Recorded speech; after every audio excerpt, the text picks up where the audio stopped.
Aula 3 agora, pessoal. Vamos discutir um pouco sobre traços distintivos no português. Vamos continuar utilizando o IPA, porque a gente vai utilizar a mesma estratégia de encontrar os segmentos a partir dos traços distintivos no IPA, né? Bom, vamos primeiro discutir um pouco sobre os traços do português, certo?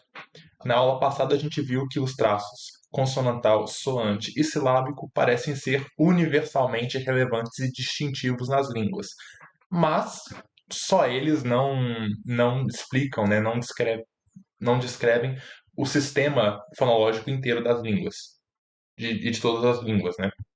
Para isso a gente precisa de outros traços também. O que acontece é que, apesar da universalidade de todos os traços fonológicos, ou de quase todos, né, menos o de acento e tal, cada língua seleciona um conjunto deles como distintivos. Veremos agora nessa aula os traços selecionados como distintivos para o português, além dos traços de classes principais que vimos na aula anterior, o soante, o consonantal e o silábico. A gente não vai retornar neles porque a gente já sabe que o soante, o consonantal e o silábico são distintivos no português de fato. A gente agora vai ver outros traços que também são distintivos no português. Para isso, a gente vai primeiro discutir um pouco sobre o sistema fonológico do português, né? Vamos dar uma olhada no que é o sistema fonológico do português. E esse sistema é composto por 19 consoantes e por 7 vogais. Aqui está errado, não são 5 segmentos, são 7 segmentos. E as 19 consoantes são p, b, t, d, k, g, f, v, s, z, sh, j. Essas são as nossas obstruintes. E como soantes nós temos m, n, nha, r, que é o TEP, l, lh, e nós temos um outro rótico que é o R forte, a gente pode dizer assim, né? Que é o r. A gente pode chamar ele de. A gente pode pronunciar ele como r, como r, os mais velhos, né? Como r, né? Velar. Mas o importante é que ele faz parte das soantes. Tá? Existe toda uma discussão sobre a representação mental desse R. Eu não vou entrar nessa discussão nessa playlist, né? A gente pode até pensar, eu posso até pensar em fazer um vídeo sobre esse R aqui específico, mas para essa playlist vamos categorizá-lo como soante, tá bom? E nós temos essas 7 vogais aqui: I, U, E, O, E, O e A. Acredito que até esse ponto do curso, né, onde vocês estão estudando, esse sistema de 7 segmentos para vogais já não seja tão chocante assim, né? Porque vocês já devem ter visto a fonologia na fonêmica e tudo, ou a fonética em si, e sabem que o português opõe a vogal O do O e o E do E. Então agora a gente vai de fato entrar nos traços. Por quê? Beleza, a gente consegue segmentar mais consonantal, mais soante. A gente vai separar essas 3 linhas aqui de consoantes das 2 primeiras. A gente vai colocar menos soante, a gente vai ter essas 2 primeiras linhas. Mais silábico, a gente vai ter os 7 segmentos e não vai ter as vogais. Então, beleza, a gente sabe utilizar os 3 traços de classes principais para separar essas classes principais. Mas dentro, por exemplo, das menos soantes, como que a gente separa as labiais das coronais, das dorsais, né? Como que a gente faz isso? É a partir dos traços que eu vou apresentar nessa aula. Primeiro, vamos dar uma olhada nos traços de cavidade. O traço coronal são sons produzidos com a lâmina da língua elevada acima da posição neutra. Sons não coronais são sons produzidos com a lâmina da língua na posição neutra. O que é de fato mais coronal? Dentais, alveolares, palato-alveolares, palatais no geral. A gente vai chamar de as retroflexas também, né? Então a gente tem aqui uma, uma lista de pontos de articulação no IPA que é categorizada como mais coronal, né? Quando eu tinha o IPA impresso, né, e quando eu era monitor nas disciplinas, eu sempre pedi para o pessoal para escrever mesmo no IPA, fazer uma anotação que isso daqui é a extensão do que é coronal nas línguas, né? Se você quiser fazer isso no seu IPA impresso, você também pode fazer, né? Lembrando que o link do IPA tá aqui na descrição do vídeo, tá? Assim como na aula anterior, eu esqueci de falar isso na hora que eu pedi para utilizar o IPA, mas o link está aí na descrição, que é o PDF. Se você tiver impresso, melhor ainda. Quando eu coloco a matriz de um som mais coronal, eu vou ter todos esses pontos de articulação aqui. E o que eu marquei em azul é o que a gente tem de fato no português, certo? Só que eu agora vou tirar esse R aqui. Por que eu vou tirar ele? Porque toda a discussão ao redor dele é de que ele não é de fato coronal, né? O R forte não é coronal no português mais. Mas vamos pensar que sons mais coronais são do ponto de articulação dental até o ponto de articulação palatal, certo? A gente não tem também. Olha a buzina. Então, a gente não tem também velares, uvulares, faringais e glotais, bilabiais e labiodentais, e nem vogais são mais coronais, tá bom? Vamos agora pensar no traço anterior.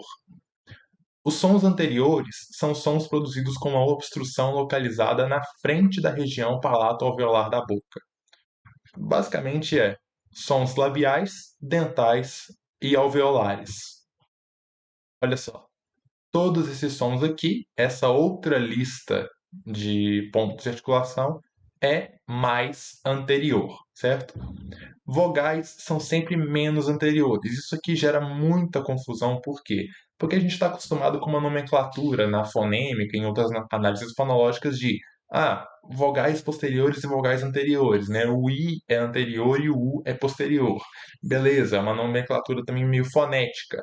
Só que quando a gente usa o traço distintivo menos anterior, eu vou até voltar na descrição do traço, sons produzidos com a obstrução localizada na parte, vou resumir, na parte da frente da boca. E uma vogal não é produzida com nenhuma obstrução. Quando eu falo I, eu não estou obstruindo lugar nenhum na frente da boca, tá bom? Para eu ter um som mais anterior, eu tenho que obstruir dos dois lábios até o alvéolo. Então eu tenho B como mais anterior, F é mais anterior. Fora do português, né, no inglês, eu tenho Th, que é dental, né? Th é mais anterior e T, alveolar, é mais anterior. Passou do alvéolo para trás, já não é mais anterior, certo? O que inclui todas as vogais. E existe sim uma interseção entre sons mais anteriores e mais coronais, né? Se o coronal vai do dental até o palatal e o anterior vai do bilabial até o alveolar, então as dentais e as alveolares são mais anterior e mais coronal também. A gente tem essa interseção. Vamos agora para o traço alto. O traço alto ele se refere a sons que são produzidos com a elevação do corpo da língua acima da posição neutra, perdão. E sons não altos são sons produzidos sem essa elevação do corpo da língua acima da posição neutra. Basicamente, o que é um som alto? A gente vai olhar no IPA. Os sons altos para as consoantes são das pós-alveolares até as velares. Então, desde sh até g, todas essas consoantes aqui são mais alto. E para as vogais, nós temos a linha de vogais altas mesmo. Então, I e U no português, mas outras vogais como U ou como U também são mais alto. Na verdade, tem essas aqui também, gente. Eu vou falar delas agora. Só um minuto. Beleza. Foi. Bom, essas vogais aqui, elas são essas vogais frouxas altas, né? Esse I escrito como se fosse maiúsculo, mas ele é pequenininho, né? Esse I e esse U com o símbolo de ômega, se eu não me engano, eles são vogais mais altos, só que eles são frouxas. A gente vai saber qual que é o traço frouxo, né? Ao longo da. A gente não vai ver no português, mas eu já vou adiantar aqui então. É o traço tenso, tá? Essas são vogais que no inglês são distintivas, então a gente fala U e né? São vogais diferentes porque elas diferenciam um traço tenso, né? Essas são uma vogal lex. Mas, beleza. O importante é saber que todas essas aqui são mais alto. Vamos agora olhar o traço baixo. O traço baixo diz respeito a sons produzidos com o abaixamento do corpo da língua abaixo do nível que ocupa na posição neutra. O que são os sons mais baixos? Faringais, glotais e as vogais baixas. Então a gente tem como consoantes mais baixas essas aqui, faringais e glotais, e vogais com um traço mais baixo, toda essa gama de vogais aqui. No português, o que a gente tem é o E, o O e o A. Os três são mais baixos.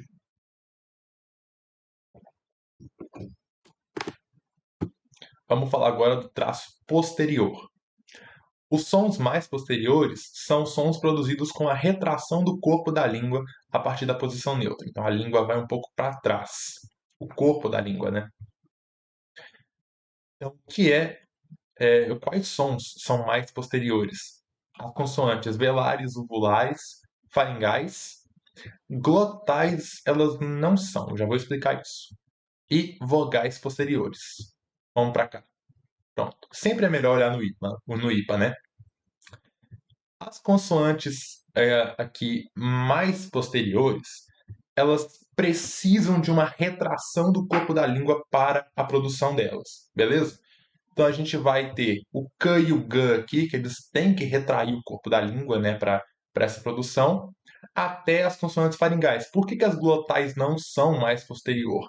Porque elas não necessitam de movimento da língua, certo?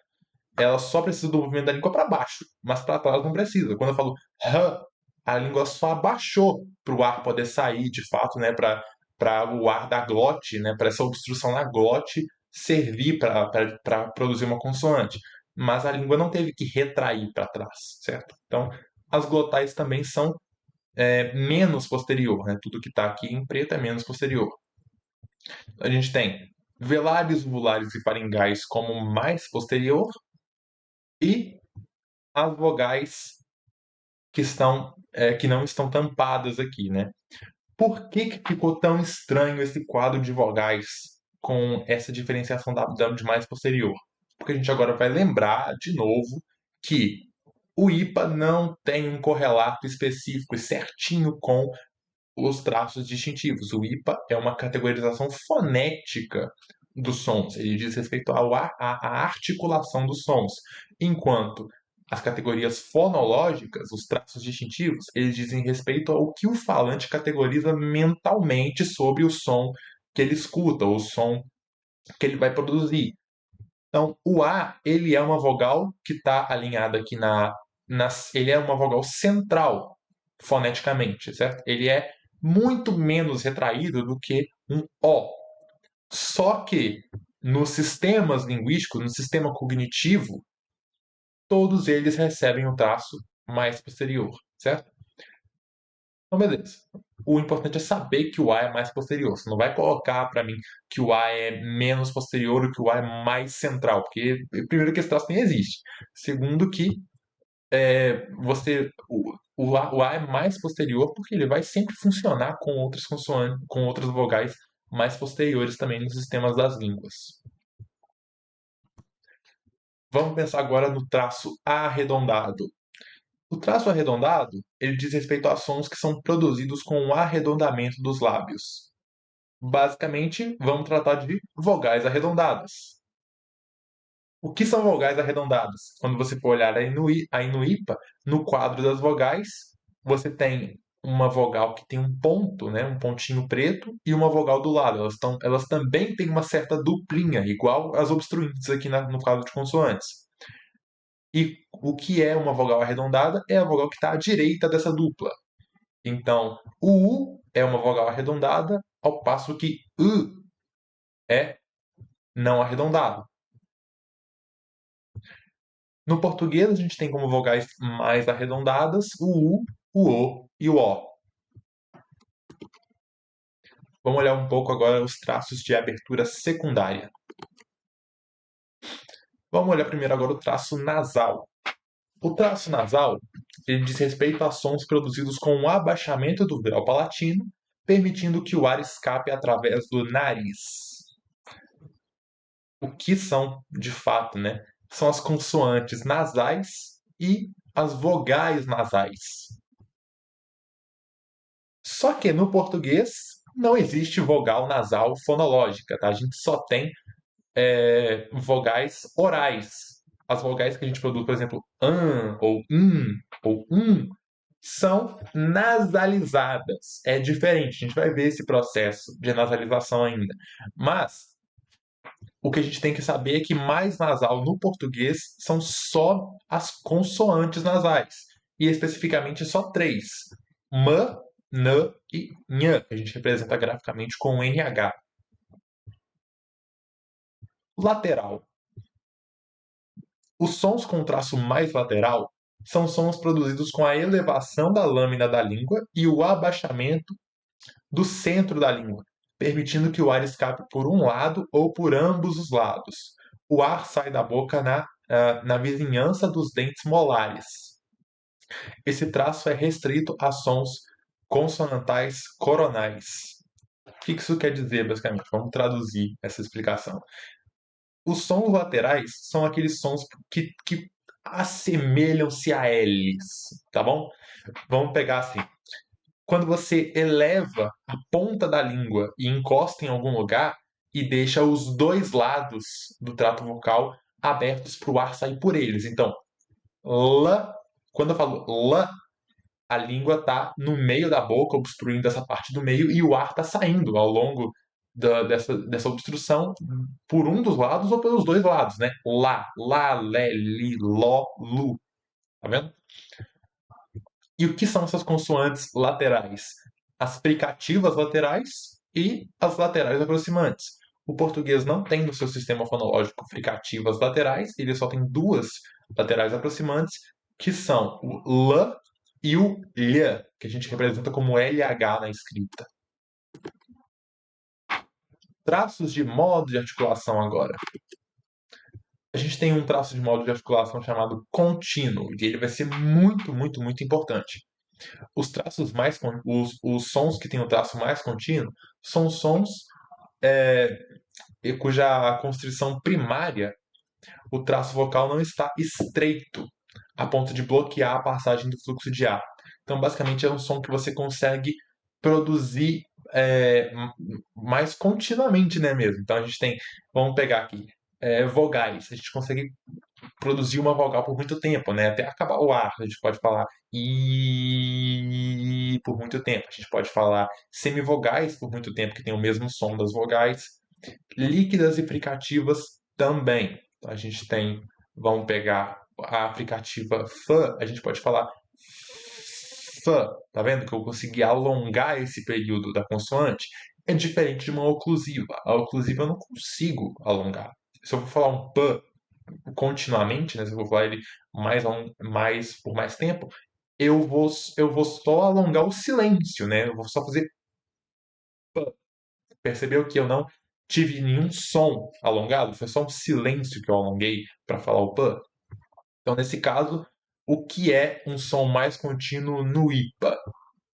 O som mais contínuo no IPA são as vibrantes, os taps ou flaps, as fricativas, as laterais fricativas, as laterais aproximantes e todas as vogais. São todos sons mais contínuos.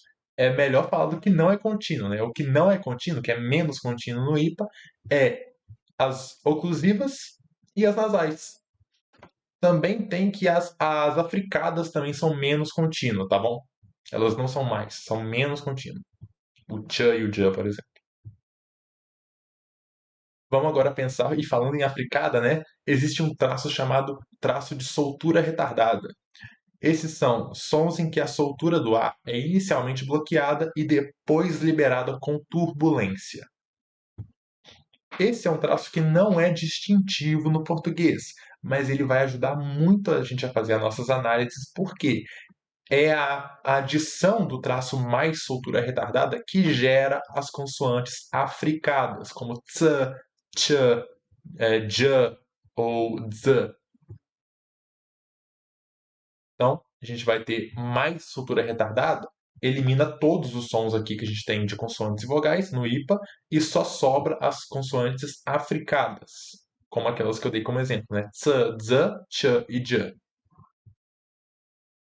Vamos agora para os traços de fonte. Temos o traço vozeado, né, o traço mais voz, e o traço mais voz diz respeito a sons produzidos com a vibração das pregas vocais. E o menos voz são sons que não são produzidos com as pregas vocais, com a vibração dessas pregas vocais, tá? Todas as soantes são redundantemente mais voz, e as obstruintes vozeadas também são mais voz. O que isso quer dizer no final das contas? Todas as vogais são mais voz, todas as consoantes soantes são redundantemente mais voz, ou seja, se eu coloco mais soante, gente, eu não preciso colocar o som mais voz. Se eu coloco mais silábico, também não preciso usar o mais voz. Quando que eu vou usar ele? Quando for menos soante, quando eu estiver falando sobre obstruintes. Percebe que eu só marquei aqui de preto, só escondi as obstruintes desvozeadas. Porque é esse traço que vai fazer a gente diferenciar um p de um b, um f de um v, um t de um d. Tá vendo? Então, esse é o traço mais voz.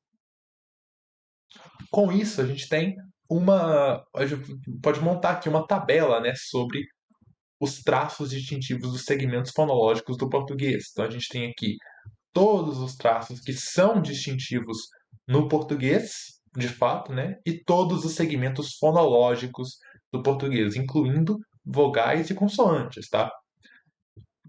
E por que eu estou misturando vogais e consoantes aqui? Sendo que, por que eu estou misturando um traço coronal aqui, que eu estou atribuindo menos coronal para vogal? Sendo que eu não vou usar isso na matriz. Porque lembra que a teoria